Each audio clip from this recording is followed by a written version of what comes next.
Deməli dedik ki, funksiyalar və qrafiklərdə iki dənə çoxluq götürürük. Biri x, biri də y. Yəni x çoxluğundan müəyyən qanun uyğunluqla bir element, y çoxluğundan bir elementə uyğun gəlir. Üç formada bizə verə bilər. Analitik formada, yəni burada biz düstur şəklini görə bilərik onları. Cədvəl formasında, bir də qrafik formasında bizə verilə bilər. İndi gəlin baxaq biz funksiyaların bəzi xassələrinə. Yəni bu xassələr hamıya aiddir. Əvvəla funksiyanın qrafik haqqında biz danışsaq, bu y, bu da x. İstənilən əyriyə biz funksiyanın qrafikini deyə bilmərik. Məsəl üçün, bir dənə qrafik çəkirəm buradan. Baxın, belə bir qrafik çəkirəm. Deyir ki, bu zaman sən ordinat oxuna paralel. Ordinat uşaqlar y oxudur. Bunun adı, digər adı ordinatdır. Ordinat. X-in adı isə absisdir. Absis. Deyirsən, həmin qrafikdən ordinat oxuna paralel bir dənə xətt çək. Bax, çəkdim. Deyir, əgər sənin çəkdiyin xətt qrafiklə bir nöqtədə kəsişirsə, deməli bu funksiyanın qrafikidir. Bax, bir dənə keçirdim. Yenə də var, bir dənə nöqtədə kəsişdi. İndi belə bir xətt çəkirəm. Görə bu funksiyanın qrafikidir, yoxsa yox. Deyir, ordinat oxuna paralel xətt keçir. Uşaqlar, keçirdim. Neçə yerdə kəsişdi? 1, 2, 3. Deməli, deyirik ki, nədir? Bu artıq funksiyanın qrafiki deyil. Aydın oldu.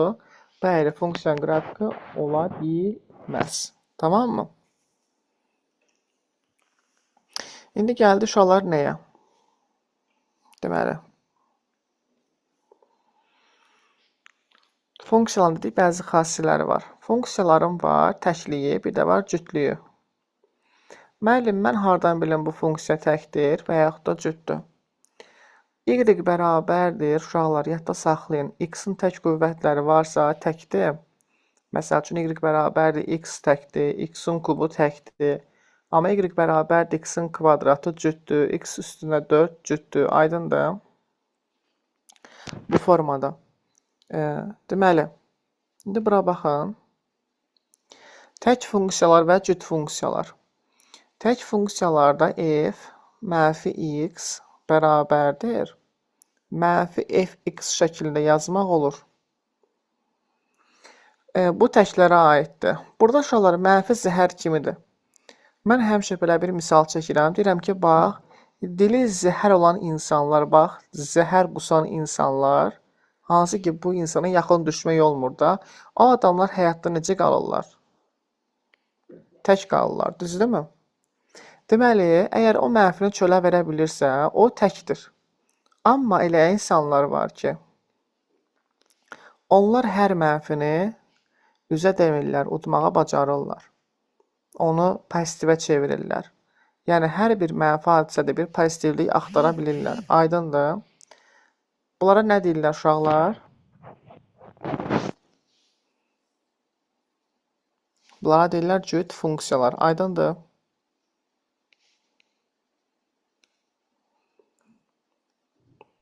Aydındır, yatmışsınız? Bilmem. Cavab verin də. Aysol, tək cüt funksiyalar. Ondan sonra tək funksiyaların, gəlin bunlara qrafik şəklinə də baxaq. Y bərabərdir, x-in kubu. Təbii ki, təkdir. Onun qrafikinə biz nəzər salaq.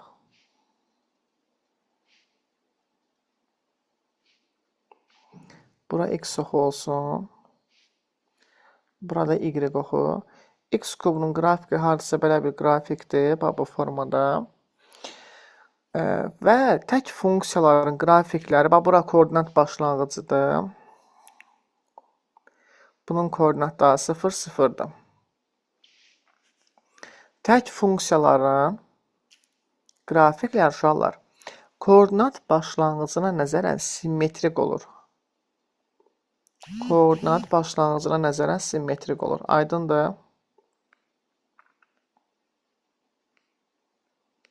Bəli.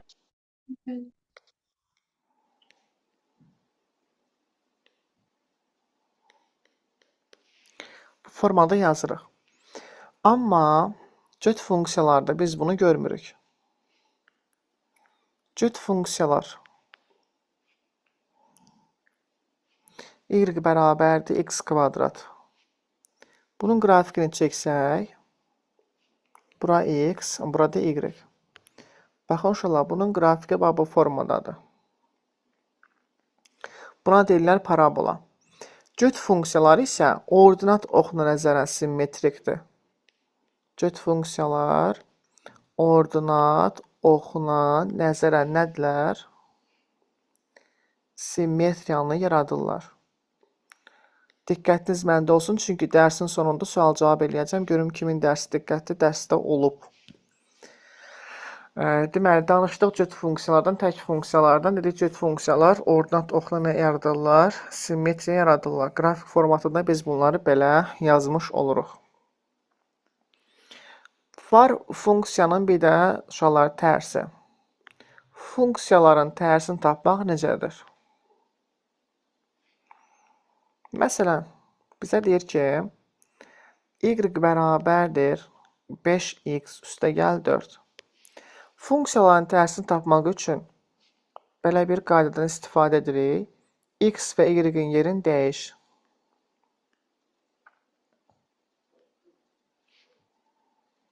X və y-in yerini dəyiş. Bizə belə bir funksiya verib, y bərabərdir 5x üstəgəl 4. Müəllim mənə nə dedi? X və y-in yerini dəyiş. Yəni, x bərabərdir 5y üstəgələk 4. Burada mən 5y tapsam, 5y bərabərdir x minus 4 olacaq.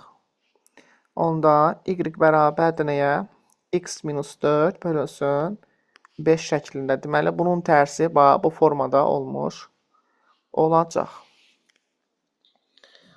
İndi funksiyaların aldıqları qiymətlər çoxluqları var.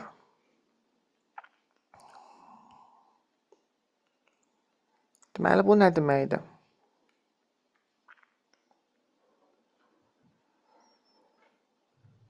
Bu nə deməkdir? Deməli,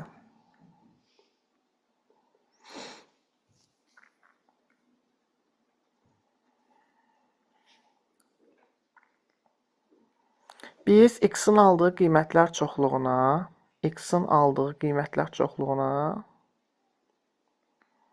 deyəcəyik təyin oblastı. Əgər sizə deyirsə ki, təyin oblastını tap, onda bilin ki, sizdən nə istəyir? X-in aldığı qiymətlər çoxluğunu istəyir. Bu təyin oblastıdır. Təyin oblastı DF ilə işarə olunur. Y-in aldığı qiymətlər isə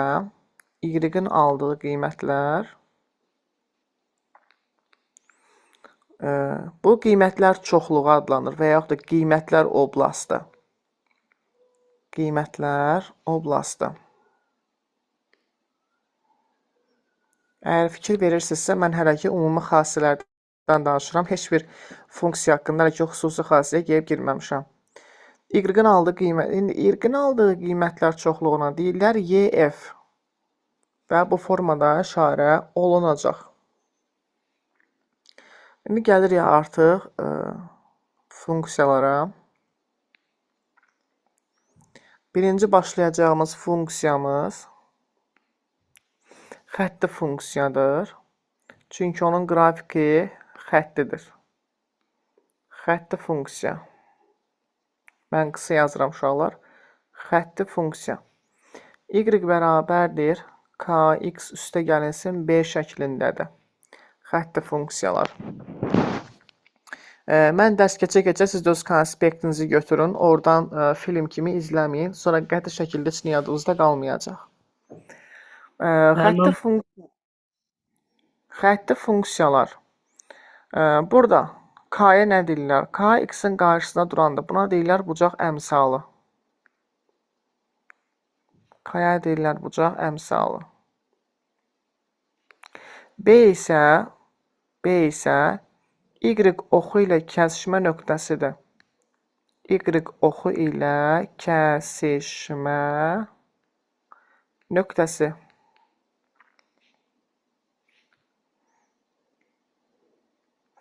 İndi gəlin bunun Qrafikini görək, əyani şəkildə təsəvvür edəndən sonra daha da yaxşı qavrayacağıq ki, söhbət əslində burada kimlə gedirdi. Bu Y-dir, bu da X-dir.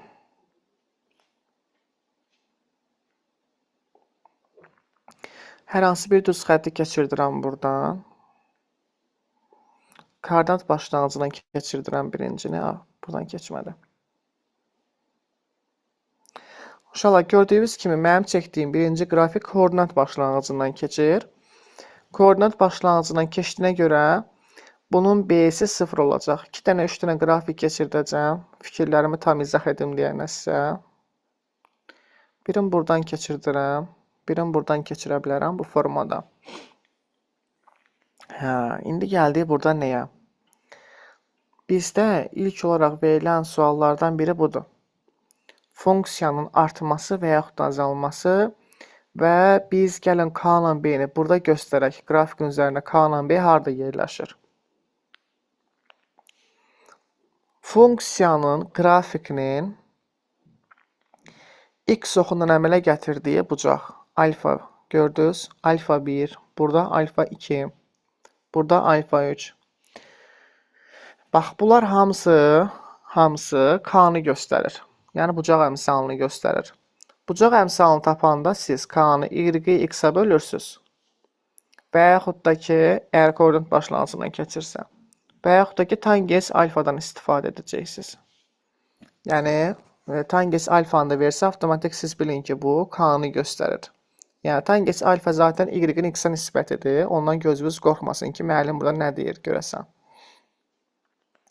İndi, bucaq əmsalımız uşaqlar, əgər müsbət olsa, K-mız müsbət olsa, biz deyəcəyik ki, bu funksiyanın qrafiki hansı nöqtələrdə yerləşir? Birinci, üçüncü rüblərdən keçəcək. Gəlin göstərək, baxın.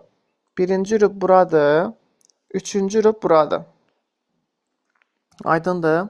Əgər K-nın qiyməti 0-dan böyüksə, birinci, üçüncü rüblərdən keçir və funksiya nə edir? Artır. Yəni, bu artan funksiyadır. Əgər K-nın qiyməti 0-dan kiçik olsa, bu zaman ikinci, dördüncü rüblərdən keçir. Bu zaman funksiya azalır və bu zaman, indi gəlin baxın. Bax, buradan keçirdirəm qrafiki. Bax, göyləri görürsünüz. Bax, bu göylər azalan funksiyalardır. Bu göyün bucağı bax buradır. Aydın oldu, bax bura. Bura görürsünüz, kör bucaqdır uşaqlar. Bunlar artıq kör bucaq yaratdılar. Beta 2, bu olsun beta 1. Əgər kör bucaq yaradırlarsa, deməli, orada K-nın qiyməti nədir? Mənfidir. Yəni, funksiya neyəcək? Azalacaq, azalır. Elmir, eləmə. Lövhəni qurcalamayın.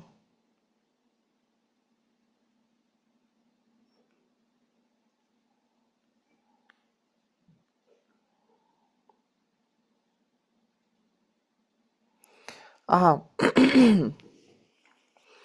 Bunlar deyəndən sonra gəlir uşaqlar indi bunun qiymətlər çoxluğuna. Yəni YF-nə.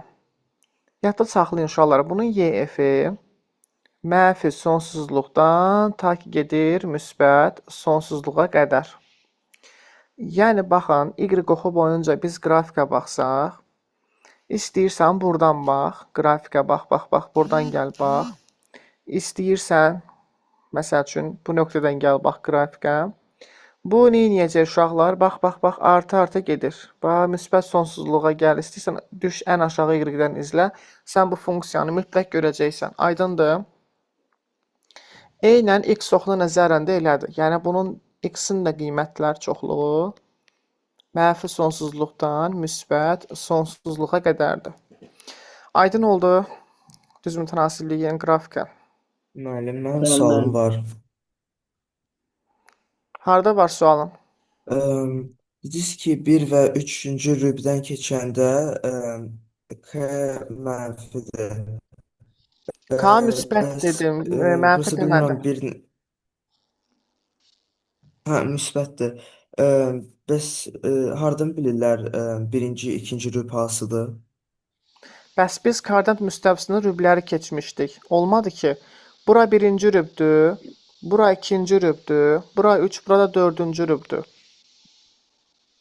Əgər artırsa, sən qrafiki Aha. izləyirsən, gəlib hardan keçir?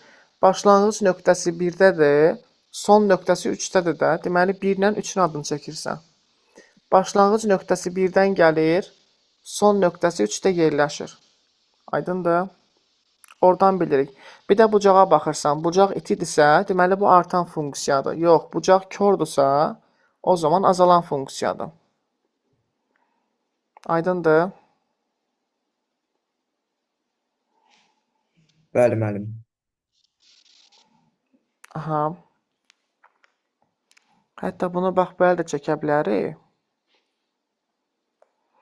Nəsə mənim bu lövhədən heç xoşum gəlmədi. O biri lövhə daha rahat idi, amma çox təəssüf ki, mən telefondan qoşulmuşam uşaqlar. Kompüterdə dünən axşamdan yaranan problem çox təəssüf ki, özünü göstərdi. Kompüter həqiqətən çökdü. Deməli, baxın bu formada. Bax belə qrafiklər keçirdə bilərik. Aydın oldu. Bunlar hamısı artan funksiyalardır. Yəni, bax 1, bir də 3-cü rüb. Bu formada bucaqlara fikir verirsiniz, iti bucaqlardır. Qrafiklərdə iti bucaqlar varsa, bu artandır. Yaxşı. Bir də nəyə dedim? Hə, qiymətlər çoxluğun burada sizə dedim. Artım azalma aralıqlarını dedim. Xətti funksiyalarda bu haqda sizə məlumatlar verdik. İndi nəyə fikir verək burada?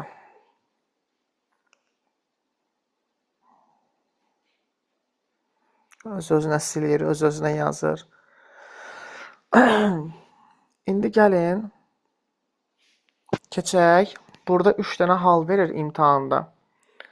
O halları araşdırmağa. Yəni, biz hələ ki, bir dənə qrafik üçün bunları dedik. Bir də görürsən,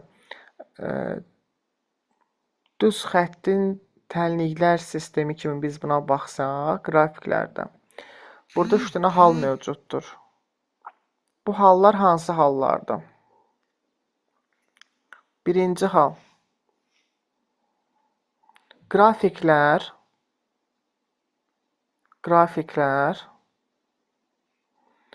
paraleldir. Qrafiklər. Uşaqlar, paralel işarəsi bax budur. Sonra deyin ki, müəllim, bu nə işarə idi qoymusunuz?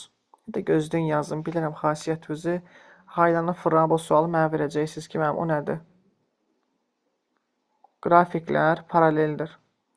Qeydlərinizi götürürsünüz. Bəli, mənim. Qrafiklər paraleldir. Uşaqlar, baxın. Bizə 2 dənə funksiyanın qrafikini verə bilər. Y, bu da x. Yəni, gəlin buradan paralel qrafiklər çəkək. Birini belə çəkdim. Ona paralel, birini də gəlin buradan çəkək. Amma onu fərqli qələmdən çəkmək istəyirəm. Bax, birini də buradan keçirdim. Gördünüz? Ay uşaqlar, bu paralel gedən qrafiklərdə burada yaranan bucaqlar var ha. Bura gəlin alfa 1, bura gəlin alfa 2 deyək. Bax, o bucaqlar, yəni alfa 1 bərabərdir, alfa 2 olur. Onların k-ları da eyni olur, bucaq əmsalları da eyni olur. Amma fikir verin, onların b-ləri müxtəlifdir. B-lər nə idi? B-lər y-oxunun kəsmi nöqtəsi idi. Birinci funksiyanın qrafiki buradadır. Yəni, birinci funksiyanın qrafiki y-oxunu bu nöqtədə kəsir. Buna deyirik b böyüdü 0-dan. Amma ikinci funksiyanın qrafiki y-oxunu aşağıdan kəsir. Buna deyirik b kiçikdir 0-dan. Aydın oldu. Və yadda saxlayın, biz funksiyanın artmağını, azalmağını k-ya görə təyin edirik, b-yə görə təyin eləmirik. Qrafiklərin paralellik şərti bax bu idi. İkinci halda bizdən imtahanda soruşa bilər ki, qrafiklər üst-üstə düşür. Qrafiklər üst-üstə düşür. Biz təniqlər sistemi keçəndə orada şərtlər vermişdik. Həmin şərtə oxşuyur bunlar. Qrafiklər üst-üstə düşür. Bu zaman necə olur? Bu y-oxumuz, bu da x-oxumuz. Bura fikir verin. Bunun bir dənə çətin bir şey var ki, ekranı böyüdüb balacalaşdıra bilmirəm. Bu zaman öz-özünə yazılar yazır və yaxud da pozdur. Bax görsün pozdu.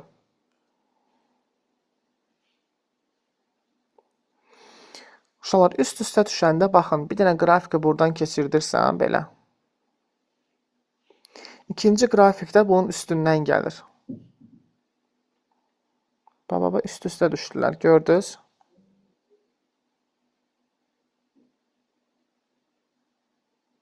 Aydındır?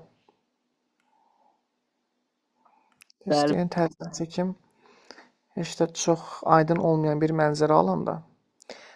Siz lövhədə gəzirsiniz, Leyla, Həbib. Siz tapmamısınız məni.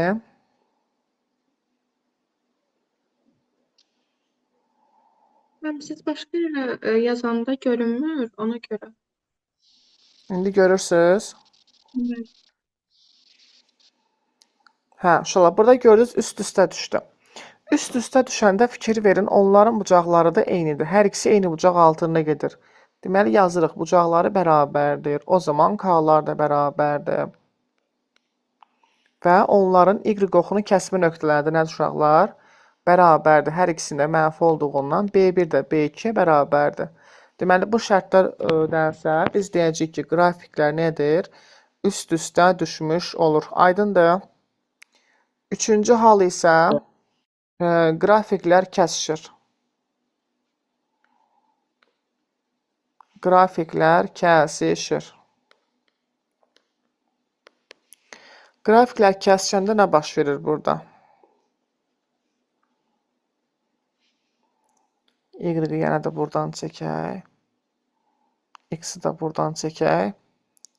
Baxın uşaqlar, biri belə olur qrafikin. Biri belə gedir. Digəri isə bax belə gəlir. Fikir verdiniz, kəsişdilər. İndi göyün bucağı buradır, betdadır. Göyün bucağı bax buradır. Niyə yazmadı ki bu? Betdadır. Qaranın bucağı isə alfadır. Deməli, artıq bucaqlar burada fərqli oldu kəsişən zaman. O zaman K-lar da nə oldu uşaqlar? Fərqli oldu. B-lər fərq eləmir. B-lər eyni də ola bilər, fərqli də ola bilər. Əsas biz burada bucaq əmsallarına fikir veririk. Tamamdır? Qrafiklər kəsişdilər. Bu da belə. İndi bu saydın oldu tamamilə. Düz xəttin funksiyası. Bəli. İndi sizə bəzi misallar verəcək. Məsəl üçün deyəcək artır yoxsa azalır. Məsəl üçün belə bir funksiya. Deyir ki, y bərabərdir 5x üstə gələk 4. Deyir bu funksiya artır yoxsa azalır. Siz baxırsınız x-in qabağına. Əgər x-in qabağı müsbətdirsə, deməli bu funksiya nə edir? Artır. Və yaxud y bərabərdir 5-də 1 x üstə gələk çıxılsın 3 deyək də. Bura fikir verin. X-in qabağına fikir verirsiniz. Müsbətdirsə nədir? Artır. Y bərabərdir 4 çıxılsın 3x yazsa, bu zaman x-in qabağına biz fikir versək nədir? X-in qabağına fikir versək, burada mənfi 3 var. Deməli, funksiya azaldı. Diqqətli olun, birazdan sual cavab edəcəm sizə. Elməttin taxilində bu tip suallar var. Və yaxud y bərabərdir 6 çıxılsın 4x. Burada x-in qabağı nədir uşaqlar? Mənfidir. Mənfidirsə nə edir? Funksiya azalır. Aydın oldu.